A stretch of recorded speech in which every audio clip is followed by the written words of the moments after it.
SC, ST, BC హాస్టళ్లలో తనిఖీలను మంత్రులు, ఆయా శాఖల ఉన్నతాధికారులు మొదలుకుని క్షేత్రస్థాయి సిబ్బంది వరకు తమ విధి నిర్వహణలో భాగంగా చేసుకోవాలని ముఖ్యమంత్రి చంద్రబాబు నాయుడు స్పష్టం చేశారు. ఇటీవల కాలంలో హాస్టళ్లలో జరిగిన తప్పిదాలు పునరావృతమైతే ఏం జరిగిందనేది తెలుసుకునేది ఉండదని, నేరుగా బాధ్యులపై చర్యలు తీసుకుంటామని హెచ్చరించారు. ఎస్సీ, ఎస్టీ, బీసీ సంక్షేమ హాస్టళ్లు, రెసిడెన్షియల్ స్కూళ్లలోని నీటి సరఫరా, పారిశుద్ధ్యం, ఇతర సదుపాయాలపై సచివాలయంలో ముఖ్యమంత్రి సమీక్షించారు. ఈ సందర్భంగా ముఖ్యమంత్రి మాట్లాడుతూ, సంక్షేమ శాఖ హాస్టళ్లు, రెసిడెన్షియల్ స్కూళ్లలో పారిశుద్ధ్యం 100% నిర్వహించాలి. ఎక్కడ ఏ చిన్న పొరపాటు జరిగినా సహించేది లేదని స్పష్టం చేశారు.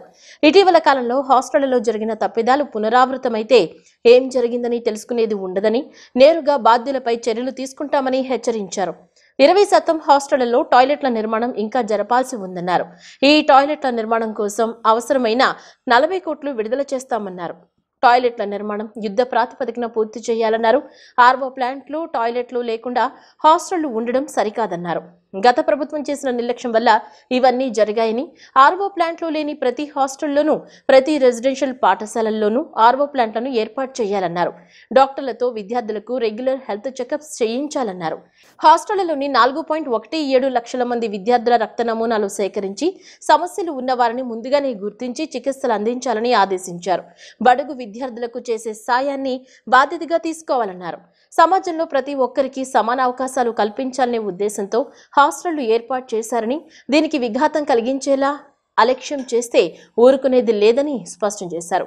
హాస్టళ్లలో పరిస్థితి పరిశీలించేందుకు క్షేత్రస్థాయి పర్యటనలు చేపట్టడంతో పాటు పరిస్థితులపై నిత్యం టెలికాన్ఫరెన్స్ నిర్వహించుకోవాలన్నారు. సంక్షేమ రంగానికి చెందిన శాఖలన్నీ కలిపి ఉమ్మడిగా ఓ కమాండ్ కంట్రోల్ రూమ్ ఏర్పాటు చేసుకోవాలని, అన్ని హాస్టళ్లలోని విద్యార్థులకు డిజిటల్ హెల్త్ రికార్డ్స్ ఏర్పాటు చేసేలా చర్యలు తీసుకోవాలని చెప్పారు. రాష్ట్రంలో కొత్తగా 3 జిల్లాల ఏర్పాటుకు ముఖ్యమంత్రి చంద్రబాబు నాయుడు ఆమోదాన్ని తెలియజేశారు. మార్కాపురం, మదనపల్లి జిల్లాలు, రంపచోడవరం కేంద్రంగా పోలవరం జిల్లా ఏర్పాటుకు సీఎం నిర్ణయించారు. మంత్రుల కమిటీ ఇచ్చిన నివేదికపై సచివాలయంలో సమీక్ష నిర్వహించిన సీఎం ఈ మార్పు చేర్పులకు ఆమోదాన్ని తెలియజేశారు. ఈ నిర్ణయంతో మొత్తంగా రాష్ట్రంలో 29 జిల్లాలు ఏర్పడనున్నాయి. అలాగే కొత్తగా 5 రెవెన్యూ డివిజన్లను ఏర్పాటు చేసేందుకు కూడా అంగీకారం తెలిపారు. సచివాలయంలో మంత్రుల కమిటీతో ముఖ్యమంత్రి సమీక్ష నిర్వహించారు. అనకాపల్లి జిల్లాలో నక్కపల్లి, ప్రకాశం జిల్లాలో అద్దంకి, కొత్తగా ఏర్పాటయ్యే మదనపల్లి జిల్లాలో పీలేరు, నంద్యాల జిల్లాలో బనగానేపల్లె, శ్రీ సత్యసాయి జిల్లాలో మడకశిర రెవెన్యూ డివిజన్లు ఏర్పాటుకు నిర్ణయం తీసుకున్నారు. కర్నూలు జిల్లా ఆదోని మండలాన్ని విభజించి కొత్తగా పెద్ద హరివనం మండలాన్ని ఏర్పాటు చేయాలని అధికారులను ఆదేశించారు. రంపచోడవరం నియోజకవర్గంలోని రంపచోడవరం, చింతూరు రెవెన్యూ డివిజన్లతో కొత్తగా పోలవరం జిల్లా ఏర్పాటు కానుంది. రంపచోడవరం రెవెన్యూ డివిజన్లో రంపచోడవరం, దేవీపట్నం, వై రామవరం, గుర్తేడు, అడ్డతీగల, గంగవరం, మారేడుమిల్లి, రాజవొమ్మంగి మండలాలు ఉండనున్నాయి. ఇక చింతూరు డివిజన్లో ఎటపాక, చింతూరు, కూనవరం, వరరామచంద్రపురం మండలాలను చేర్చారు. రంపచోడవరం కేంద్రంగా కొత్తగా ఏర్పాటయ్యే పోలవరం జిల్లాలో 3.49 లక్షల జనాభా ఉంది. ఎర్రగొండపాలెం, మార్కాపురం, కనిగిరి, గిద్దలూరు నియోజకవర్గాల్లోని మార్కాపురం, కనిగిరి రెవెన్యూ డివిజన్లతో కొత్తగా జిల్లాగా మార్కాపురం ఏర్పాటు కానుంది. మార్కాపురం రెవెన్యూ డివిజన్లోని ఎర్రగొండపాలెం, పుల్లల చెరువు, త్రిపురాంతకం, దోర్నాల, పెద్దరావీడు, తర్లుపాడు, మార్కాపురం, పొదిలి, కొనకనమెంట్ల మండలాలు, అలాగే కనిగిరి డివిజన్లోని హనుమంతునిపాడు, వెలిగండ్ల, కనిగిరి, పెదచెర్లోపల్లి, చంద్రశేఖరపురం, పామూరు, గిద్దలూరు, బేస్తవారిపేట, రాచర్ల, కొమరోలు, కంబం, అర్ధవీడు మండలాలు కొత్త జిల్లాలో ఉండనున్నాయి. మొత్తం 11.42 లక్షల జనాభాతో ఈ జిల్లా ఏర్పాటు కానుంది. మదనపల్లి, తంబళ్లపల్లె, పుంగనూరు, పీలేరు నియోజకవర్గాల్లోని మదనపల్లె, పీలేరు రెవెన్యూ డివిజన్లతో కొత్తగా మదనపల్లి జిల్లా ఏర్పాటు కానుంది. మదనపల్లి రెవెన్యూ డివిజన్లోని మదనపల్లె, నిమ్మనపల్లె, రామసముద్రం, తంబళ్లపల్లె, ములకల చెరువు, పెదమండ్యం, కురబలకోట, పీటీ సముద్రం, బీరొంగి, కొత్తకోట, చౌడేపల్లె, పుంగనూరు మండలాలు, అలాగే పీలేరు డివిజన్లోని సదుం, సోమల, పీలేరు, గుర్రంకొండ, కలకడ, కంబంవారిపల్లె, కలికిరి, వాల్మీకిపురం మండలాలు ఉండనున్నాయి. మొత్తం 11.05 లక్షల జనాభాతో కొత్త జిల్లా ఏర్పడనుంది. రాజ్యాంగ దినోత్సవం, జాతీయ న్యాయ దినోత్సవం సందర్భంగా సీఎం చంద్రబాబు నాయుడు, ఐటీ విద్యాశాఖల మంత్రి నారా లోకేష్ శుభాకాంక్షలు తెలిపారు. రాజ్యాంగ విలువలను కాపాడుకుంటామని వారు పేర్కొన్నారు. ఈ రోజు మనం భారత రాజ్యాంగాన్ని స్వీకరించిన రోజును గుర్తు చేసుకుంటూ ఇందులో పొందుపరిచిన విలువలను కాపాడుకుంటామని ప్రతిజ్ఞ చేస్తున్నామన్నారు. మన రాజ్యాంగ నిర్మాతలను, ముఖ్యంగా దాని ప్రధాన వాస్తుశిల్పి డాక్టర్ బిఆర్ అంబేద్కర్ ని గౌరవిస్తాం. వారి దార్శనిక నాయకత్వంలో న్యాయం, స్వేచ్ఛ, సమానత్వం, సోదరభావంతో మన ప్రజాస్వామ్యానికి పునాది వేశారు. స్వర్ణాంధ్ర వికసిత భారత్ను నిర్మించడానికి మనం కృషి చేస్తున్నప్పుడు మన రాజ్యాంగ సూత్రాలు మనకు మార్గనిర్దేశం చేస్తాయి అని సీఎం చంద్రబాబు వ్యాఖ్యానించారు. ఈ మేరకు సామాజిక మాధ్యమం ఎక్స్ వేదికగా ట్వీట్ పెట్టారు. రామాయణం, భగవద్గీత వంటి మహాగ్రంథాల అధ్యయనం బాలల వ్యక్తిత్వ వికాసానికి ఎంతో అవసరమని సెంట్రల్ ఎమ్మెల్యే బోండా ఉమా అన్నారు. పిల్లలకు మన సంస్కృతి, సాంప్రదాయాలను పరిచయం చేయడం తల్లిదండ్రుల బాధ్యత అని స్పష్టం చేశారు. భవిష్యత్తులో కూడా మహాకావ్యాలపై పిల్లల్లో ఆసక్తి పెంచేందుకు టీటీడీ, ఇస్కాన్ సంస్థలు ఇలాంటి కార్యక్రమాలు కొనసాగించాలని ఆశాభావం వ్యక్తం చేశారు. తిరుమల తిరుపతి దేవస్థానము, హిందూ ధర్మ ప్రచార పరిషత్, ఎన్టీఆర్ జిల్లా విభాగం ఆధ్వర్యంలో గాంధీనగర్లోని చిట్టూరి హైస్కూల్లో పాఠశాల స్థాయి భగవద్గీత శ్లోక కంఠస్థ మరియు వ్యాసరచన పోటీలను నిర్వహించారు. అనంతరం విజేతలకు బహుమతులను ప్రదానం చేశారు. ఈ కార్యక్రమానికి సెంట్రల్ నియోజకవర్గ ఎమ్మెల్యే బోండా ఉమామేశ్వరరావు ముఖ్య అతిథిగా హాజరయ్యారు. ఈ సందర్భంగా ఎమ్మెల్యే బోండా మాట్లాడుతూ, రామాయణం, భగవద్గీత వంటి మహాగ్రంథాల అధ్యయనం బాలల వ్యక్తిత్వ వికాసానికి ఎంతో అవసరమని పేర్కొన్నారు. చిన్నప్పటి నుంచే ఈ గ్రంథాలు చదివే అలవాటు పెంపొందితే భవిష్యత్తులో లక్ష్యాలను చేరుకునే దారిలో సహాయపడతాయని చెప్పారు. పిల్లలకు మన సంస్కృతి, సాంప్రదాయాలను పరిచయం చేయడం తల్లిదండ్రుల బాధ్యత అని స్పష్టం చేశారు. నేటి పోటీల్లో నగరంలోని అనేక పాఠశాలలు పాల్గొన్నారని, భవిష్యత్తులో కూడా మహాకావ్యాలపై పిల్లల్లో ఆసక్తి పెంచేందుకు టీటీడీ, ఇస్కాన్ సంస్థలు ఇలాంటి కార్యక్రమాలు కొనసాగించాలని ఆశాభావం వ్యక్తం చేశారు. నిర్వాహకులతో పాటు టీటీడీ, ఇస్కాన్ ప్రతినిధులను ఆయన అభినందించారు. తిరుమల తిరుపతి దేవస్థానం, అలాగే ఇస్కాన్ సంస్థ ప్రతి సంవత్సరం నిర్వహించేటట్టు ఈ రోజున హిందూ ధార్మిక పరిషత్ ఆధ్వర్యంలో ఈరోజు వ్యాసరచన పోటీల్ని గీత మీద నిర్వహించడం జరిగింది. ఇది చాలా అవసరం. ఈనాటి బాలలందరూ కూడా రామాయణం కానీ, మరి గీత కానీ చదవాలి, అర్థం చేసుకోవాలి. దాంట్లో మనకి అదొక మహాగ్రంథం. జీవితంలో ప్రతి అంశానికి కూడా దాంట్లో సమాధానం దొరుకుతుంది. అలాంటి గీతలో మనం పిల్లలు బాల్యం నుంచే కనుక ఒక క్రమశిక్షణతో అది అలవాటు చేసుకొని చదివితే దానివల్ల పెద్ద అయినాక వాళ్ళ కోరుకున్న, ఆశపడిన, టార్గెట్ అయిన లక్ష్యాల్ని చేరుకోవటం ఈజీ అవుతుంది. తల్లిదండ్రులు కూడా దాని మీద బాధ్యత తీసుకోవాలి. మన కల్చర్ ఏంటి, హిందూ సంస్కృతి ఏంటి, సాంప్రదాయాలు ఏంటి, అసలు ఈ హిందూయిజం అంటే ఏంటి అనేది అందరికీ కూడా తెలియజేయాల్సినటువంటి బాధ్యత పెద్దల మీద కూడా ఉంది. ఒక మంచి పోటీని ఈరోజు వ్యాసరచన పోటీని స్కూల్స్ స్థాయిలో విజయవాడ నగరంలోని ముఖ్యమైనటువంటి స్కూల్స్ అన్నింటిని కూడా పాల్గొనడం జరిగింది. చాలా సంతోషం. గురుభ్యో నమః. టీటీడీ గీతా జయంతి సందర్భంగా భగవద్గీత పోటీలు అనేది చిట్టూరి హై స్కూల్లో నిర్వహించడం జరిగింది. ఇందుకు ముఖ్య అతిథిగా విచ్చేసిన బోండా ఉమామహేశ్వరరావు గారికి ధన్యవాదాలు. అండ్ మరియు ఇటువంటి చక్కటి కార్యక్రమం నిర్వహించిన టీటీడీ ఆధ్వర్యంలో జరిగింది కాబట్టి వాళ్ళకి కూడా స్కూల్ తరపున, మా మేనేజ్మెంట్ తరపున, స్టూడెంట్స్, తల్లిదండ్రులు అందరి తరపున కూడా ధన్యవాదాలు. ఈ రోజుల్లో ఆధునికంగా స్టూడెంట్స్ ఎట్లా ఉన్నారు అంటే ప్రతి ఒక్కళ్ళు సెల్ ఫోన్స్, గ్యాడ్జెట్స్ మరియు సోషల్ మీడియాతో ఉన్నారు. అటువంటి జనరేషన్ ఆఫ్ కిడ్స్కి కూడా భగవద్గీత, హిందూ యొక్క ధర్మం, ఈ ప్రచార సభ ద్వారా వాళ్ళకి ఉన్న విలువలు, వాళ్ళకి చేపట్టాల్సిన ధర్మం గురించి ఇటువంటి కార్యక్రమాలు చేపట్టడం చాలా ఆనందకరంగా ఉంది.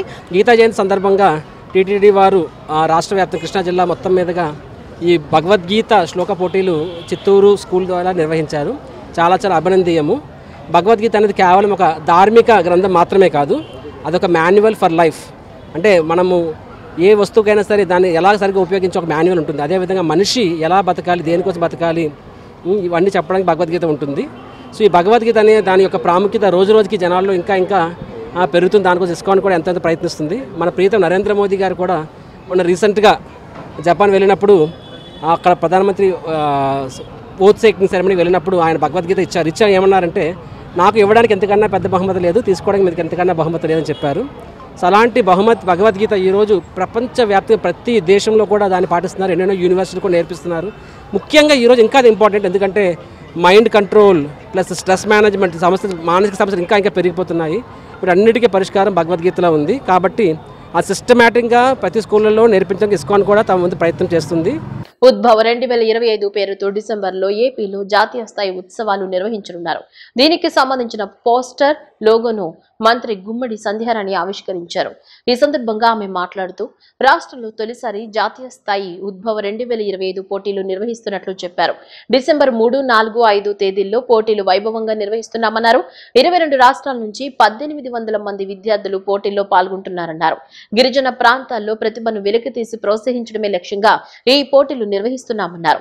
కేఎల్ యూనివర్సిటీలో 12 వేదికలు ఏర్పాటు చేసి ఉత్సవాలు నిర్వహిస్తామని సంధ్యారాణి తెలిపారు. ఉద్భవ్ 2025 పేరుతో డిసెంబర్లో ఏపీలో జాతీయ స్థాయి ఉత్సవాలు నిర్వహించనున్నారు. దీనికి సంబంధించిన పోస్టర్, లోగోను మంత్రి గుమ్మడి సంధ్యారాణి ఆవిష్కరించారు. ఈ సందర్భంగా ఆమె మాట్లాడుతూ రాష్ట్రంలో తొలిసారి జాతీయ స్థాయి ఉద్భవ్ 2025 పోటీలు నిర్వహిస్తున్నట్లు చెప్పారు. డిసెంబర్ 3, 4, 5 తేదీల్లో పోటీలు వైభవంగా నిర్వహిస్తున్నాం. 22 రాష్ట్రాల నుంచి 1800 మంది విద్యార్థులు పోటీలో పాల్గొంటున్నారు. గిరిజన ప్రాంతాల్లో ప్రతిభను వెలికితీసి ప్రోత్సహించడమే లక్ష్యంగా ఈ పోటీలు నిర్వహిస్తున్నాం. కేఎల్ యూనివర్సిటీలో 12 వేదికలు ఏర్పాటు చేసి ఉత్సవాలు నిర్వహిస్తామని సంధ్యారాణి తెలిపారు. ఈరోజు టోటల్గా మన కంట్రీలో ఉన్నటువంటి దాదాపుగా అంటే 405 EMRS స్కూల్స్లో ఉన్నటువంటి పిల్లలందరూ కూడా ఇక్కడికి వస్తున్నారు, విజయవాడ. అయితే మన ఆంధ్రప్రదేశ్లో టోటల్గా 28 EMRS స్కూల్స్ ఉన్నాయి. అక్కడ పిల్లలు కూడా ఇక్కడికి రావటం, కంట్రీ మొత్తం మీద 1800 మంది పిల్లలు ఇక్కడికి వచ్చి ఈ ఈవెంట్లో పాల్గొంటున్నారు. మన ఆంధ్రప్రదేశ్ సంబంధించి 110 మంది పిల్లలు ఇక్కడికి వస్తున్నారు. టోటల్గా 22 స్టేట్స్ నుండి టోటల్గా పిల్లలందరూ ఇక్కడికి రావడం. ముఖ్యంగా ఈ ఈవెంట్ ముఖ్య ఉద్దేశం ఏంటంటే మన గిరిజన పిల్లల్లో ఉన్నటువంటి ఏవైతే టాలెంట్స్ ఉన్నాయో అవి బయటకు తీయడంతో పాటు చాలా వరకు మాట్లాడాలంటే భయం, ఒక రకమైన బిడియం, జంకు, ఇవన్నీ కూడా పిల్లల్లో ఉంటాయి, పెద్దవాళ్ళలో కూడా ఉంటాయి ఇవి. కాబట్టి ఇవన్నీ కూడా పిల్లల దగ్గర నుంచి అవి తొలగించి పిల్లలు కల్చరల్గా ఎంత యాక్టివ్గా ఉన్నారు, వాళ్ళ లోపల ఎంతవరకు వాళ్ళకి మోటివ్ అవుతున్నారు, వాళ్ళు ఎంతవరకు వాళ్ళ తాలూకా నాలెడ్జ్ ఉంది. అంటే లిటరేచర్ కూడా మనం దీంట్లో డ్యాన్స్ కానీ అలాగే కల్చరల్ ఉన్నటువంటి మా గిరిజన సంస్కృతి సంప్రదాయాలు ప్రతిబింబించే విధంగా ఆర్ట్స్ వేయటం కానీ, డ్యాన్సులు కానీ, అలాగే లిటరేచర్ కానీ, ఆటపాటలతో పాటు అన్నీ చేసుకుంటూ మొత్తం దాదాపు 35 ఈవెంట్స్ ఉన్నాయి మొత్తం పిల్లలందరికీ.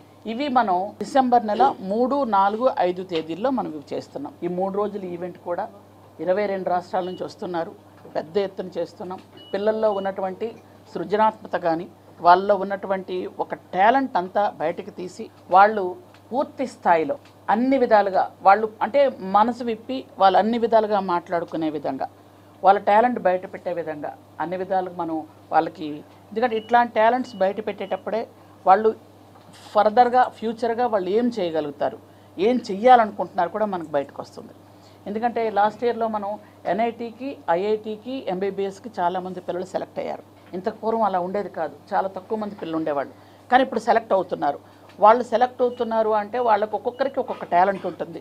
ఆ టాలెంట్ ప్రకారమే ఈరోజు ఈ పిల్లలందరినీ కూడా అంటే బెస్ట్ ఉన్నటువంటి పిల్లలందరినీ కూడా వదిలిపెడుతున్నాం. రాజ్యాంగ దినోత్సవాన్ని గుణదల్లోని వైసీపీ ఎన్టీఆర్ జిల్లా కార్యాలయంలో ఘనంగా నిర్వహించారు. పార్టీ ఎన్టీఆర్ జిల్లా నేతలు, విజయవాడ నాయకులు, పలువురు కార్పొరేటర్లు, మాజీ కార్పొరేటర్లు, పార్టీ వివిధ విభాగాల నాయకులు ఈ కార్యక్రమంలో పాల్గొని రాజ్యాంగ నిర్మాత బిఆర్ అంబేద్కర్ కు ఘనంగా నివాళులర్పించారు. అంబేద్కర్ రాజ్యాంగానికి సమాంతరంగా రాష్ట్రంలో రెడ్ బుక్ రాజ్యాంగం అమలవుతోందన్నారు. కూటమి పాలన మొత్తం రాజ్యాంగానికి తూట్లు పొడిచే విధంగా సాగుతోందని మండిపడ్డారు.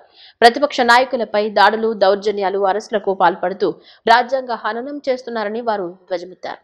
రాజ్యాంగ దినోత్సవాన్ని గుణదల్లోని వైసీపీ ఎన్టీఆర్ జిల్లా కార్యాలయంలో ఘనంగా నిర్వహించారు. పార్టీ ఎన్టీఆర్ జిల్లా నేతలు, విజయవాడ నాయకులు, పలువురు కార్పొరేటర్లు, మాజీ కార్పొరేటర్లు, పార్టీ వివిధ విభాగాల నాయకులు ఈ కార్యక్రమంలో పాల్గొని రాజ్యాంగ నిర్మాత బిఆర్ అంబేద్కర్ కు ఘనంగా నివాళులర్పించారు. అంబేద్కర్ రాజ్యాంగానికి సమాంతరంగా రాష్ట్రంలో రెడ్ బుక్ రాజ్యాంగం అమలవుతోందన్నారు. కూటమి పాలన మొత్తం రాజ్యాంగానికి తూట్లు పొడిచే విధంగా సాగుతోందని మండిపడ్డారు.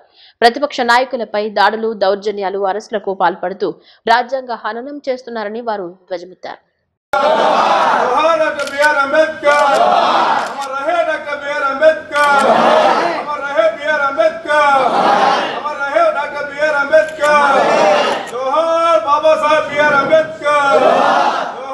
बाबा साहब बी आर अम्बेडकर, जोहार వర్ధిల్లాలి వైఎస్ జగన్మోహన్ రెడ్డి గారి నాయకత్వం. వర్ధిల్లాలి వైఎస్ జగన్మోహన్ రెడ్డి గారి నాయకత్వం. వర్ధిల్లాలి దేవుని నరేష్ గారి నాయకత్వం. బులెటిన్లో షార్ట్ బ్రేక్.